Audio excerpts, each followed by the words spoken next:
मार्ग फाउंडेशनच्या वतीने डॉक्टर बाबासाहेब आंबेडकर यांची जयंती साजरी करून अभिवादन। मार्ग फाउंडेशनचे संस्थापक अध्यक्ष संतोष पवार यांच्या मार्गदर्शनाखाली मार्ग फाउंडेशनच्या वतीने व्हाईट हाऊस या संपर्क कार्यालयात भारतरत्न डॉक्टर बाबासाहेब आंबेडकर यांची जयंती मोठ्या थाटात व उत्साहात साजरी करण्यात आली। प्रारंभी डॉक्टर बाबासाहेब आंबेडकर यांच्या पुतळ्याला पुष्पहार अर्पण करून अभिवादन करण्यात आले। तसेच मार्गच्या विविध शाखांच्या वतीनेही प्रतिमा पूजन करून मिठाई वाटली। यावेळी उद्योग मंत्रालयाचे अधीक्षक सुरेश लोंढे, मार्ग फाउंडेशनचे मार्गदूत या पुरस्काराने विविध क्षेत्रातील महिलांना सन्मानित करण्यात आले।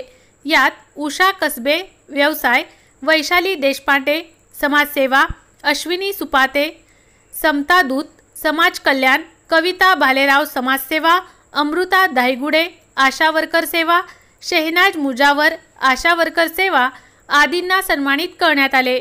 यावेळी संतोष राठोड, अमोल कांबळे, अविनाश इंगळे, आसिफ यत्नाळ, रोहित पवार, दिलीप पवार, महिला विंग प्रमुख श्रद्धा गायकवाड आणि मीडिया प्रमुख सुनील जाधव आदींची उपस्थिती होती।